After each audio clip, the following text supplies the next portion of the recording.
The scene you just watched is from Eraserhead, and it should let you know what we're about to get ourselves into. Today we are going to be diving into the works of David Lynch.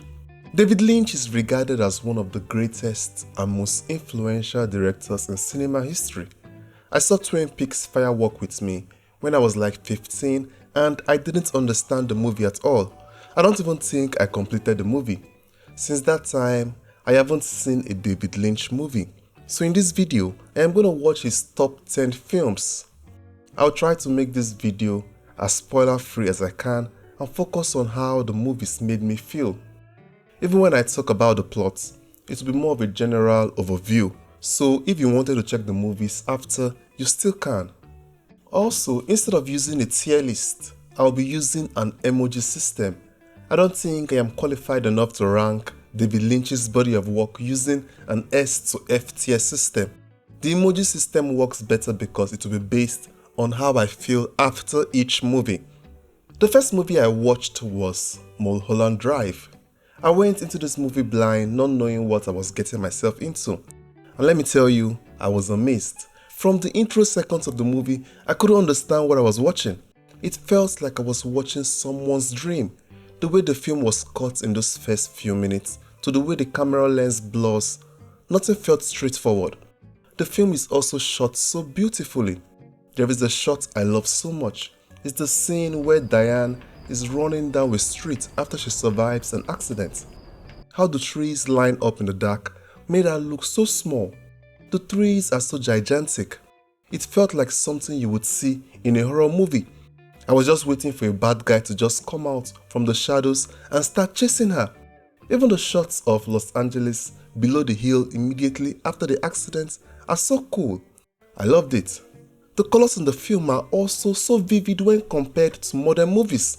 When I watch today's movies, I don't really care about things like the furniture, but in this movie I did. The brown sofa pops so much. The gold walls, the black tiles in the bathroom, and our red towel, even the curtain. Every color is palpable and looks so beautiful. Just look at this nightstand and the wall. Tell me you've seen a shade of red as beautiful as this before. Maybe the film is just a product of its time. The film was shot on 35mm film using the Panavision Panaflex Platinum camera. Movies shot on film always look better. All I know though is that there is something in the movie that is missing in today's movies. I can't just pinpoint what it is. Compared to Mulholland Drive, today's movies are dark, grey, bluish, and very depressing. I can still see what's going on in this movie even when it's dark. Let me also talk about one of my favorite camera shots from the movie. There's this scene where Dan is telling another guy about the dream that really scared him.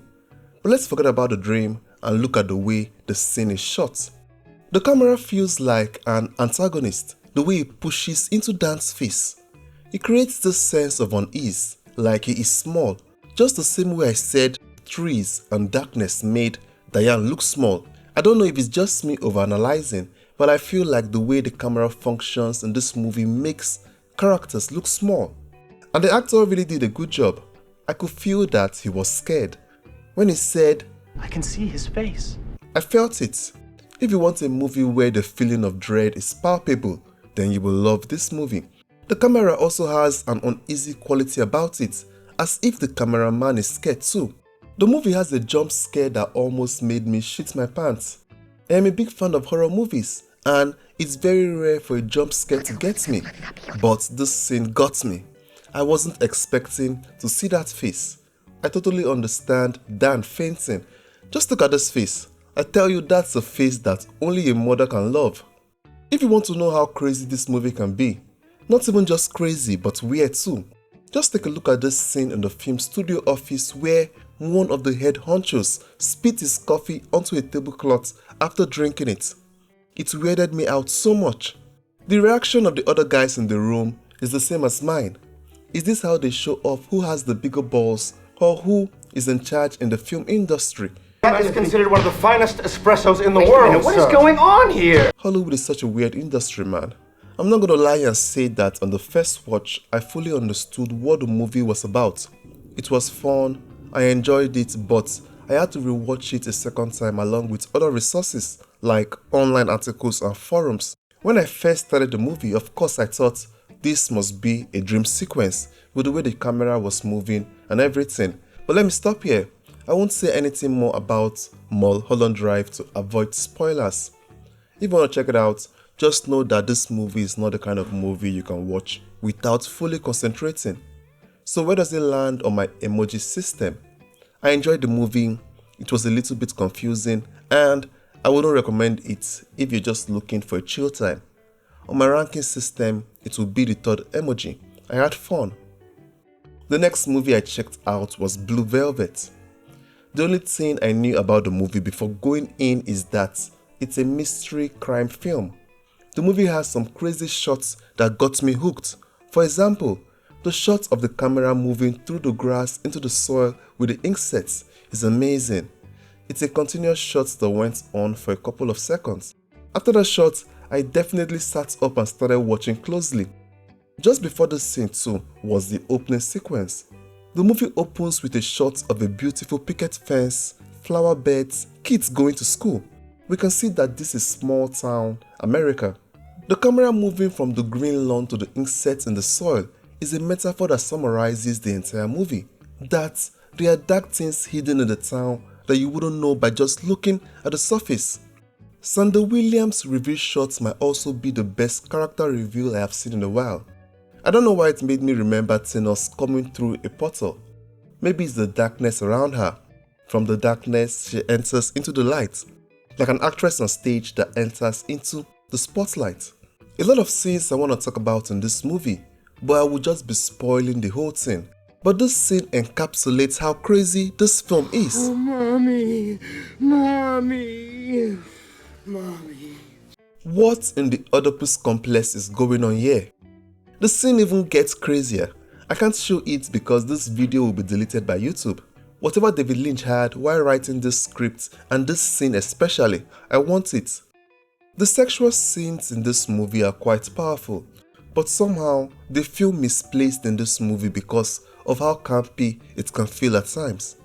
David Lynch kept interrupting the seriousness of topics like violence and sexual bondage with jokes and satire. It kind of stopped me from getting fully absorbed in the story. I really wanted him to dive deeper into the serious and darker aspects of the plot. The actors put in some really great performances. Dennis Hopper dominates the screen whenever he's in a scene, a fantastic actor. Also, just like Mulholland Drive, this movie is not straightforward. Narratively, I believe Lynch prefers his viewers to come to their own conclusions. On my emoji ranking scale, it will be the third emoji. My third David Lynch movie is Eraserhead. This was David Lynch's debut feature. Just from the title card and the intro shots of the movie, I knew this movie would be a work of art. Every scene in this movie looks like an art piece.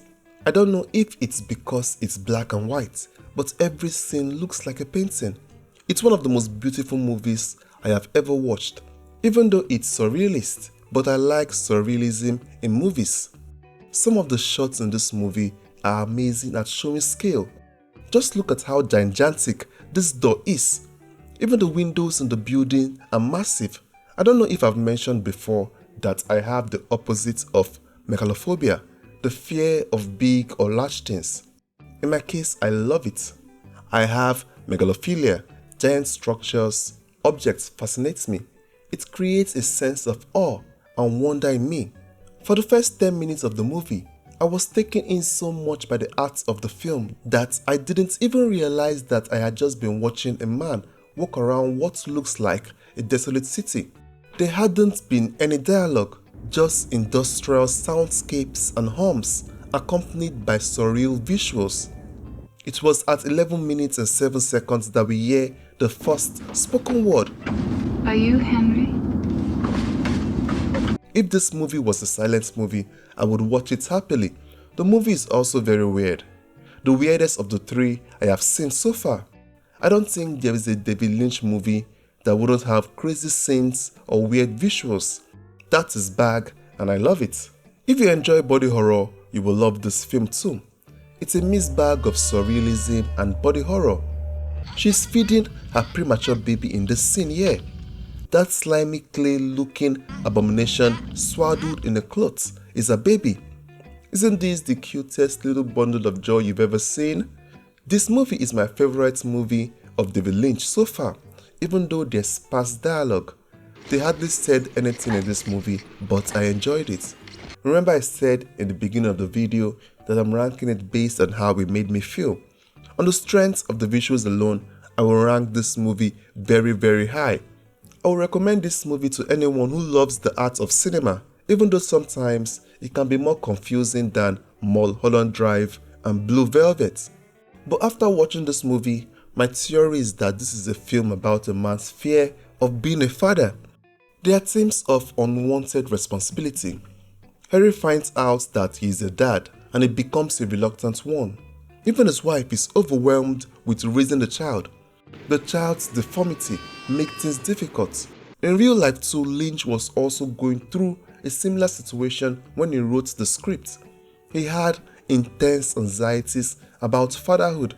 His daughter has just been born with clubfoot. On the emoji rating scale, I picked the fourth one. I can recommend it to anybody who loves movies, if not for anything, just for the final scenes alone. It has some of the craziest body horror I have ever seen on screen. This movie is a beautiful work of art. Every scene is a painting. My next watch was Dune 1984. The opening scene of this movie is the most in-your-face use of exposition I have ever seen. The princess spends like 2 minutes telling us what spice is and what spice is used for. Is it not better to show us than to tell us? I hoped for the rest of the movie we will not just be seeing exposition like this. Man, was I wrong. It was almost all exposition. On the other hand though, for a movie that came out in 1984, this Dune is a very beautiful film. It's shot beautifully. From the architecture, to the machines, to even the costumes, everything looks grand. In some scenes, this movie looks better than many movies you will see in cinema today. And you know what's crazy? There is no CGI in this movie. In 1984, usable computer-generated graphics technology did not exist for future films, so the production relied entirely on analog, practical and optical special effects. Instead of using digital rendering, they used things like rotoscoping for the shields, miniature models, matte paintings and particle elements. It's crazy. You wouldn't even know there is no CGI in this film. I am just amazed. Forget about how Lynch decided to interpret the Dune books. Forget about his writing and the script. Just the technological feats of this movie and the sheer work they must have put in to create the film is something I can appreciate so much because I know the effort that went behind it. I am not saying that there is no effort involved in modern movies or that using CGI is just a piece of cake, but you have to understand that back then in 1984, in the 70s and 80s, making a movie was really a labor of passion. Sometimes making a single movie would take 5, 7 or even 10 years. I really salute and raise my cap to the talented people who made films in those days because they did so much for cinema and the industry as a whole. I am also a big fan of the costumes in the movie. The royal regalia, the military uniforms. It's a pretty movie. I enjoyed the costumes so much I had to Google if it won any major awards. And yes, I was right. Bob Ringwood, the costume designer, won Best Costumes at the 12th Saturn Awards. This award honors the best film in science fiction, fantasy and horror. If you haven't read the Dune books, this is a fantastic sci-fi about empires and intergalactic war. You would have a grand time if you love large-scale epics, but I wouldn't consider this movie a faithful adaptation of Frank Herbert's book. It covers the general plot of the first book, but Lynch took massive creative liberties and even changed elements that completely contradicted the book's logic. For example, Paul Atreides is not some messiah as Lynch portrays him at the end of the movie. The whole point of the Dune books was to use Paul as a cautionary tale, that people should not put blind faith in charismatic leaders or weaponized religion. In the books, Frank Herbert shows us how easy it is for religious beliefs and prophecy to be manipulated as a political tool to subjugate people. The more recent Dune movies by Villeneuve, in my opinion, is a better adaptation of the books than David Lynch's version. Still, like his other movies, this Dune adaptation has amazing cinematography. I would watch a David Lynch movie just because my eyes will be fed. I get a spike in serotonin when watching his films. Professor X is in this movie too, that's cool. This movie is also packed full with large structures that were orgasmic. My favorite shot in the whole movie is this one with the giant ball machine spouting black smoke. If the ball is that massive, imagine how massive the metal structure behind it would be too. You can tell how much I love massive structures just by these pictures. On my emoji ranking scale, I would choose the 4th emoji. I enjoyed the movie and would recommend it to anyone who loves sci-fi. Apart from the excess use of exposition and the fact that David Lynch changed some things from the book. He wasn't really faithful to it. It's not a bad movie. If you've watched the recent Dune movies, you will appreciate this version even better. I also picked up on things faster because it's been years since I read the Dune books. I need to go back to them. But if you want to watch the Dune movies and haven't seen any of them at all, I think you should watch the new ones first, then watch this one. The next film I checked out is The Lost Highway. This movie is a surrealist film too. It has what might be the coolest intro soundtrack ever. The song is Deranged by David Bowie, if you want to check it out. Cool song. The use of red and blues in this movie is also immaculate. In fact, I noticed that in most of David Lynch's movies I have watched up to this point, except Eraserhead of course because it's black and white, his favorite go-to colors when there's tension in a scene is red and blue. He's a big fan of warm tone and warm lighting and loves these red curtains. It's in Mulholland Drive, Blue Velvet and now Lost Highway. I am sure the curtain in Eraserhead is red if you increase the saturation. The first act of this movie is very interesting. Somebody's recording a couple while they are sleeping in their bed. This mystery person also recorded the outside of their house and they have no idea who this person is. In the morning, the person sent over a brown envelope with a tape inside, and when they play the tape, it's their house. There is no sign of forced entry, or is there any camera in their room or around their house. It's crazy and so scary. I love this premise so much. But while I loved this initial premise, David Lynch changes the plot on us in the second act. He even swaps out the protagonist and from here, the movie becomes hard to follow. This movie reminds me so much of Mulholland Drive, where a character creates another reality in their mind to escape their current situation. Both Mulholland Drive and Lost Highway also takes place in Los Angeles. I think there is a link there. But I saw another theory from Hamad Out that I really like. According to him, Fred did not enter a dream state. Instead, the Lost Highway is a portal that demarcates two worlds. According to him, the film is about the process of making films, and that David Lynch was using characters in the film and narrative devices to talk about his grudges against the film industry and how they treated him and his artistry. Both Fred and Pete are protagonists in their respective films, and on a broader scale, they represent two types of protagonists in films. Hamad Out breaks down his theory about the movie so well, and it makes so much sense. You should check it out after you watch the movie. At the end of this film, I was more puzzled than I began. I would have to watch it again. I am sure I missed things that will be eliminated on the second watch. The visuals, the soundtrack and sound effects in this movie is great though. On my emoji rating scale, I will give this movie the second emoji. It's a good movie, but it's not on my recommended list. The next movie I checked out was The Elephant Man. This is another black and white film. This movie is based on the true story of The Elephant Man. Joseph Merrick was an Englishman that was born with severe deformities. He had a rare condition that made his skin lumpy and enlarged his bones and skull. One of his arms doesn't work and his spine is curved. Because of how big his head grew, the tumors that cover 90% of his body, and how tough his skin was, he got the moniker, the Elephant Man.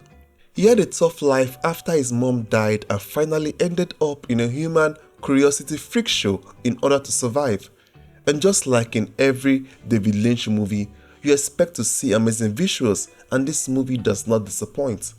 The opening shot of the elephant trumpeting and the woman writing in pain is phenomenal. In fact, every opening shot of a David Lynch movie is spectacular. Anthony Hopkins stars as Frederick Treves in this movie. He is an English surgeon who takes in the elephant man as a patient so he can examine him for science and to also care for him. John Hurt is perfect in his role as the elephant man. He embodies the character completely. I loved how raspy he sounded, like he was in constant pain.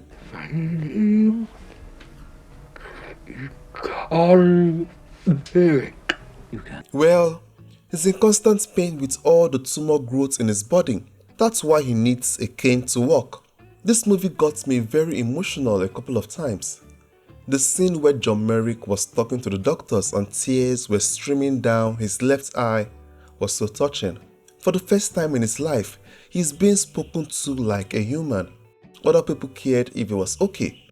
Speaking to this man, he wasn't a freak from a freak show anymore. He was also a man. When he started reciting Psalm 23, I can't lie, I teared up a little. One time, he said he's not used to getting treated well by a beautiful woman.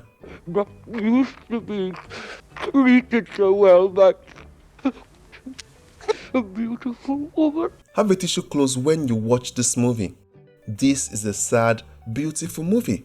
This film is amazing. The performances of the actors, pacing, and direction are great. I recommend that everyone check it out. This scene alone should make you want to check out the film. Oh, Mr. Merrick, you're not an elephant man at all. Mm-hmm. No, you're Romeo. On the emoji rating scale, I give this the 5th emoji. So far, it's my favorite David Lynch movie. After this, then Eraserhead. Funny enough, my favorite movies are the 2 black and white movies. After this fantastic movie, I watched Wild at Heart, starring Nicolas Cage and Laura Dern. The Green Goblin is a villain in this movie. He plays Bobby Peru, a villain that shows up in the second half of the movie. David Lynch did not waste any time showing us that Nicolas Cage's character Silo Ripley is really wild at heart. In the first few minutes of the film, he beat a man to death at a party. This man was sent by his girlfriend's mom. She doesn't want her daughter Lula to date a lowlife like Sailor. He beat the man so bad that the man's brain was exposed. This is why you should avoid fighting outside. You might meet a Nicolas Cage type character that will send you to your maker on a Wednesday night. In this movie, there is a lot of sex. There is a montage where Sailor and Lula did it in different positions and places for over 40 seconds straight. I wonder what Lynch was going through when he was writing this script, because it's a honey movie. Violence is another constant in the film. Sailor is always ready to fight and Lula loves it so much. Sailor has placed her in a trance. Some of the scenes of them together are so hilarious. There is a particular transition between scenes that I also think is pretty cool. It was so striking. It's the shot of the house that was burning and then transitions into the cigarette smoke ash. Very seamless transition. Loved it. Chef's kiss. After Sailor leaves prison on parole, he takes Lula on a road trip to California, which also means he has broken his parole. Her mom then goes to the cartel boss Santos to ask him to get her daughter back and kill Sailor. That's basically the general plot of the movie. On my emoji rating scale, I will give it the 3rd emoji. It's an okay movie. The next movie I watched is The Straight Story. This is a Walt Disney film, so I was hoping it was a feel-good movie. I didn't read up on the summary of the movie. I went in blind. And man, was I right. This movie will get you. It will sneak up on you and have you sobbing like a baby. I love the movie. The movie is based on the true story of a man named Alvin Strait, a 73-year-old man from Lawrence, Iowa. He lives with his daughter Rose. Rose is somewhat mentally challenged. At 73 years, Strait is not feeling well. He learns from the doctor that he is in the early stages of emphysema and his eyes are bad too. But Strait is an old man and is ready to meet his maker. His doctor tells him to make some changes to his life, and in the next scene, Straight is smoking a cigar. He then gets a call from his brother that moves the plot forward. His brother is dying and Straight wants to see him one more time. But the thing is, Straight doesn't have a car, and his daughter can't drive even if they had one. What they have is one of those lawn mowers that look like a tractor. Alvin decides that he will drive that tractor 300 miles to Mount Zion, Wisconsin to see his brother. He will even have to drive over the Mississippi River. That's so far. So for the rest of the film, we follow him on his beautiful journey to visit his brother Lyle. We learn more about Straight's past and follow him as he encounters different interesting characters. This is an amazing film. I enjoyed it so much. Since it was a Lynch movie, I was expecting something weird to happen. Nothing like that happened in this movie. It's just an inspiring film with beautiful photography. On my emoji rating scale, it will be the 5th one. I really enjoyed and loved the movie and would recommend it to anyone who wants a calm, feel-good film. The soundtrack, Montage by Angelo Badalamenti, is also so beautiful. It fits the movie so perfectly. The next movie I watched is Twin Peaks: Fire Walk with Me, and the red curtains are back in full force. I really love how this movie started. It started really fun and I was immediately drawn in. I loved the fight between Agent Desmond and Sheriff Cable. It was so funny and made no fucking sense and was hilarious. The fact that they even took off their badges and shirts before fighting. I replayed that fight at least 3 times. And why did Sheriff Cable look so shocked when he got punched? Was he thinking he would be in a fight and not get hit? He got his shit rocked so bad that even turning Super Saiyan did not save him. 10 over 10 scene. If there is any movie where Lynch turned the weird up to 100, it's Twin Peaks. It's chocked with weird and uncomfortable scenes. It's not like I'm complaining. That is right down my alley.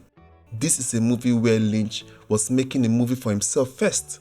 He was in his own world. The audience comes second. I doubt he was even thinking about the audience when writing this film. He didn't care if they understood what the movie was about. The cinematography in this film is beautiful though. I love that, especially the shots of the forest. Whenever I see the forest shots in this film, I felt a sense of dread. They seem impassable, almost forbidding. Now, about the movie's plot itself. Where do I even start? 30 minutes into the movie, I couldn't tell what the movie is about or who even the main characters or characters are. We just keep getting introduced to multiple characters. If you haven't watched the television series, it will be almost impossible to follow this film. You should watch the first 2 seasons of the TV series before watching the film. Which is funny because this movie is supposed to be a prequel to the events of the TV series. The movie also spoils a major mystery in the TV series. After watching though, I can say that Laura Palmer is the central character in this movie. We watch her life spiral from bad to worse. On my emoji rating scale, I would choose the first one. Of all Lynch's movies, this is the one I like least. Many fans of the universe did not like the movie either. The movie was booed at Cannes. Quentin Tarantino said he hated the movie so much that he had no desire to watch another David Lynch movie. The movie is really polarizing. Fans of Lynch either love the movie or hate it. There is no in between. I'm going to watch the TV series so I can appreciate this movie better. The last David Lynch movie I watched for this video is Inland Empire. The movie starts with this cool shot of a spinning record. In fact, the first few minutes of this movie, the cinematography is phenomenal. It's in black and white and the faces of all the characters are smeared. You can't see them and it's very intriguing. Since you can't see their faces, you listen more intensely to what they are saying. It gets to a point where we don't even see anything on the screen, just the voices of the characters. This movie is very surrealist. I can even say it's his weirdest film. I am very happy I didn't start my David Lynch journey with this movie, because if I did, I wouldn't have completed this video. I'm not gonna lie, I was confused for most of this movie. Even if I told you what happened in this movie scene by scene and you later watched it, the movie would still be spoiled. That's how crazy it is. Watching this movie, I felt like a baby. It was just me watching fun moving pictures on the screen for 3 hours. It was like I was lost at sea. I enjoyed watching the weird scenes, but don't ask me what the movie is about. I can't really say. It's a strange film. It's Lynch's most impressionistic film. It's weird that I never even got bored, even though I was lost. Some scenes like this one captivated me. The bonds of marriage are real bonds. Vows we take, we honor and enforce them. It felt so Shakespearean. This is a movie that I will have to come back to at a later date. Most likely after reading much more intelligent people's reviews and maybe watching a couple of YouTube videos so I can understand it on a rewatch. The biggest fans of Lynch say that Inland Empire is a masterpiece and his best movie. Hopefully in the future, I will be able to do a complete breakdown of the movie, even though it is 3 hours long. If anybody watching this video really understands what this movie is about, leave a detailed comment so that other people who have watched the movie and don't get it can also enjoy it as you did. What I can say is that every David Lynch movie has a subtext that is moving the plot forward. For example, Eraserhead is about the anxiety of becoming a father. The Straight Story is about doing anything for family even when it is hard. Twin Peaks is about the effects of abuse and trauma. What's the subtext of this film? I really enjoyed watching these 10 movies. It took me around 3 or 4 days and I had fun. My favorite movies were The Elephant Man, The Straight Story and Eraserhead. What's your favorite David Lynch movie? If you got to the end of this video and you enjoyed it, like, comment and subscribe. See you in the next one.